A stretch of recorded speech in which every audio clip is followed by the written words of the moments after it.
Capítulo 7. O Gavião e a Pomba. Iniciando afoitamente esta aventura, era natural que Félix saísse de Catumbi com a vaidade satisfeita de um triunfador. Não era ele amado, e amado sem esforço seu, sem resistência nem combate? E a mulher que lhe acabava de dar francamente o coração não tinha todas as qualidades que podem seduzir um homem e lisonjear-lhe o amor próprio? Qualquer outro teria motivo de se julgar superior ao resto dos mortais, mas era a natureza mesmo da vitória que vinha travar a felicidade de Félix. A que propósito interviria o coração neste episódio, que devia ser curto para ser belo, que não devia ter passado nem futuro, a roubos nem lágrimas? Fui longe demais, ia ele dizendo consigo. Não devia alimentar uma paixão que há de ser uma esperança, e uma esperança que não pode ser outra coisa mais que um infortúnio? Que lhe posso eu dar que corresponda ao seu amor? O meu espírito, se quiser, a minha dedicação, a minha ternura, só isso, porque o amor, eu amar, pôr a existência toda nas mãos de uma criatura estranha, e mais do que a existência, o destino, sei eu o que é isso? Nesse ponto parece que alguma ideia vaga e remota lhe surgiu no espírito, e o levou a uma longa excursão no campo da memória. Quando voltou à realidade presente, tinha o carro entrado no Largo do Machado, apeou-se e seguiu a pé para casa. A viúva tornou a ocupar-lhe o espírito, recapitulou então tudo o que se passara em Catumbi, as palavras trocadas, os olhares ternos, a confissão mútua, evocou a imagem da moça e viu-a junto dele, pendente de seus lábios, palpitante de sentimento e ternura. Então a fantasia começou a debuxar-lhe uma existência futura, não romanesca, nem legal, mas real e prosaica, como ele supunha que não podia deixar de ser, com um homem inábil para as afeições do céu. E que outra coisa quer ela? Dizia o médico a si mesmo. Era sem dúvida melhor que houvesse ao menos sentimento naquela declaração, que tivéssemos navegado mais junto à terra, em vez de nos lançarmos ao mar, largo da imaginação. Mas, enfim, é uma questão de forma. Creio que ela sente da mesma maneira que eu. Devia tê-lo percebido.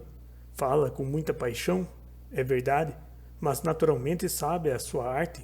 É colorista. De outro modo, pareceria que se entregava por curiosidade, talvez por costume. Uma paixão louca pode justificar o erro.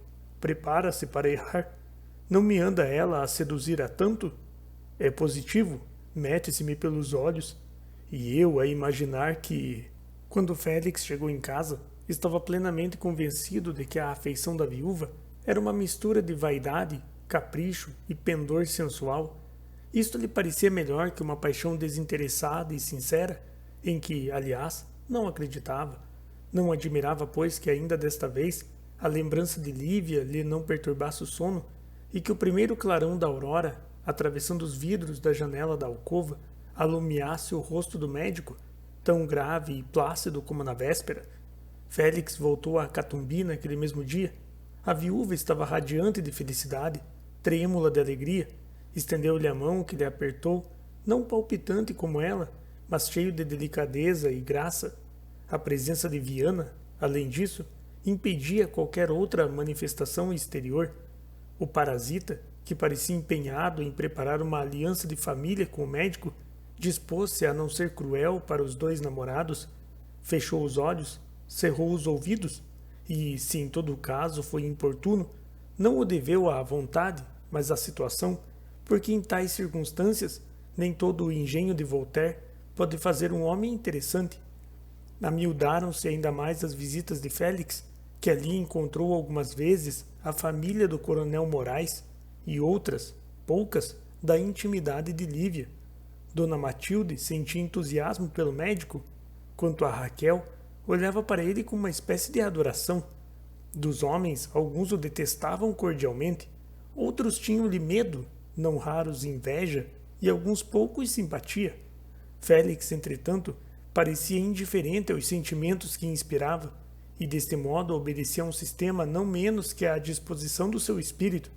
O mesmo praticava em relação ao amor. Evitava, quanto podia, animar as esperanças da moça, e posto soubesse a fundo a retórica da paixão, não a empregava sem uma parcimônia que lhe parecia economia razoável. Lívia, porém, não dissimulava nem hesitava. Deixava transparecer no rosto o que sentia no coração.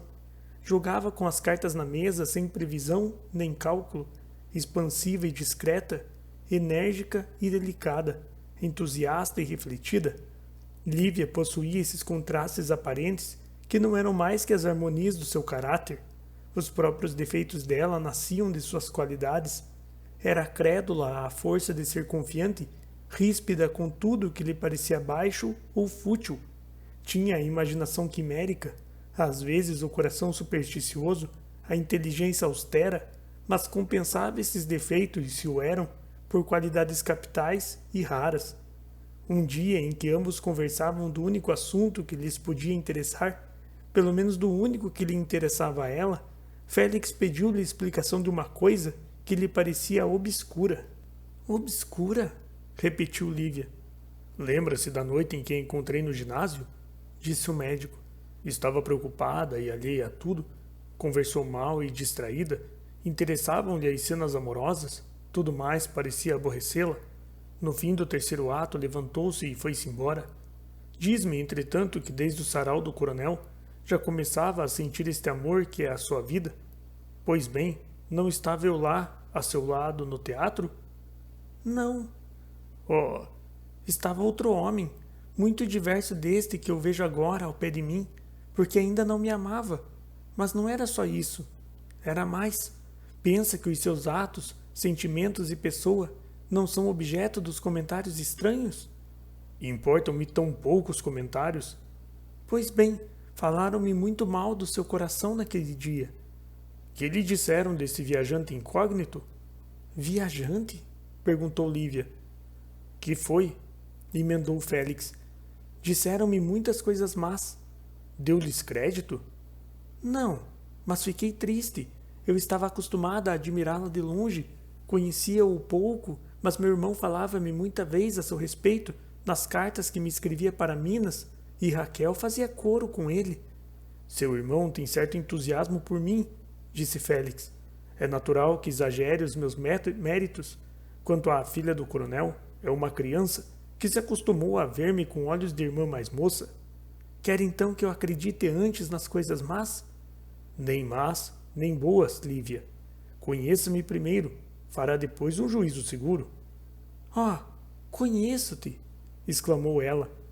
A entrada de Viana interrompeu o colóquio. Félix dirigiu-se à mesa e abriu um álbum, enquanto Viana referia à irmã as peripécias de um jantar a que assistira.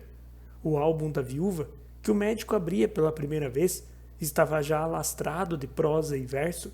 Nem tudo era bom, como acontece nesses livros, que são às vezes verdadeiros asilos de inválidos do Parnaso, onde as musas reumáticas e manetas vão soltar os seus gemidos. Uma página havia que lhe pareceu misteriosa. Era uma declaração de amor sem assinatura. Leu-a e não pôde deixar de sorrir. Só havia uma coisa pior que a forma. Era o pensamento. De que se ri? Perguntou a viúva. Viana aproximou-se de Félix e lançou os olhos para a página aberta. Ah, disse ele estouvadamente. Isto é de meu defunto cunhado. Lívia estremeceu e corou. Viúva de um nécio, pensou Félix. Estava pedindo um homem inteligente.